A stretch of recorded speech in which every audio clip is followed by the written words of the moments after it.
ପିଲାମାନେ ଟାଇଗର କବିତାଟି William ବ୍ଲେକର ସଙ୍ଗ୍ସ of ଏକ୍ସପିରିଏନ୍ସର ଯେଉଁ ଫେମସ୍ ବହି ଅଛି ସେଇଥିରୁ ଏଟା ଆସିଛି।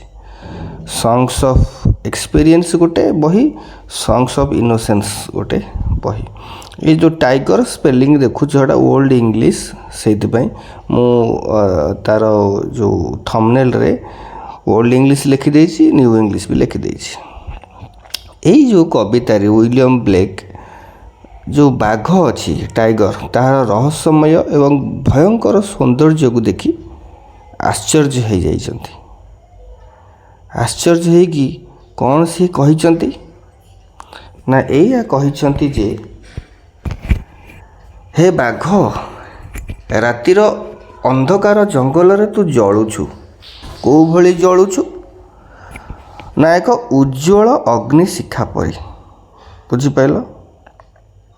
ତାପରେ କହିଛନ୍ତି, ହେ ବାଘ, କେଉଁ ଅମର ହାତ ବା ଆଖି ଗଢ଼ିପାରେ ତୋର ଏହି ଭୟଙ୍କର ସୁନ୍ଦର ରୂପ?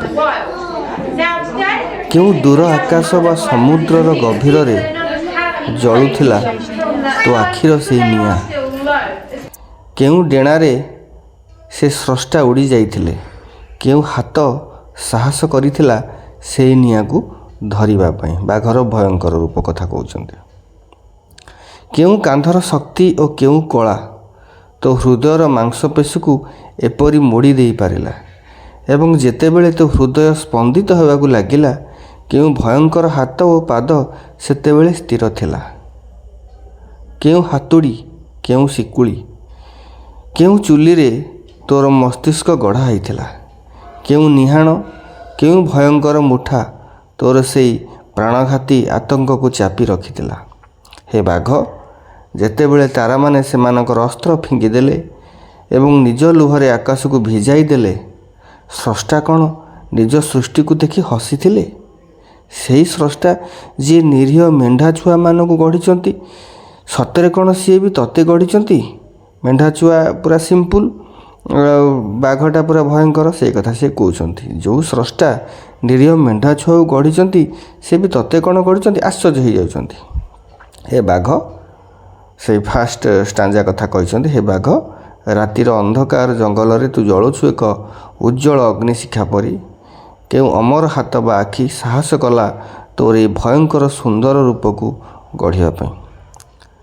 ତାର ଅର୍ଥଟା କ'ଣ? ତାର ମୁଖ୍ୟ ଯେଉଁ ସାରାଂଶଟା କ'ଣ? ନା ସାରାଂଶଟା ହେଉଛି, ୱିଲିୟମ ବ୍ଲେକ୍ ଏଠାରେ ଆଶ୍ଚର୍ଯ୍ୟ ପ୍ରକଟ କରିଛନ୍ତି ଯେ ଭଗବାନ ଅତି କୋମଳ ଓ ନିରୀହ ମେଣ୍ଢା ଛୁଆକୁ ଯିଏ କରିଛନ୍ତି, ସିଏ ପୁଣି ବାଘ ପରି ହିଂସ୍ରକୁ ଭୟଙ୍କର ପ୍ରାଣୀ ବି କିପରି ତିଆରି କଲେ? ବାଘକୁ ଏଠାରେ ୱିଲିୟମ ବ୍ଲେକ୍ ଅଗ୍ନି ସହିତ ତୁଳନା କରିଛନ୍ତି।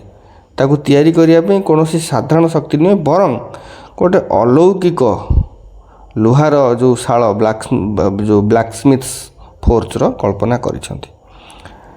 ବାଘ ସୁନ୍ଦର କିନ୍ତୁ ଭୟଙ୍କର। ଏହା ସୃଷ୍ଟିର ସେହି ରହସ୍ୟକୁ ଦର୍ଶାଏ ଯେଉଁଠି ଭଲ ଓ ମନ୍ଦ, କୋମଳ ଓ କଠୋର ଏକାଠି ରହିଛନ୍ତି।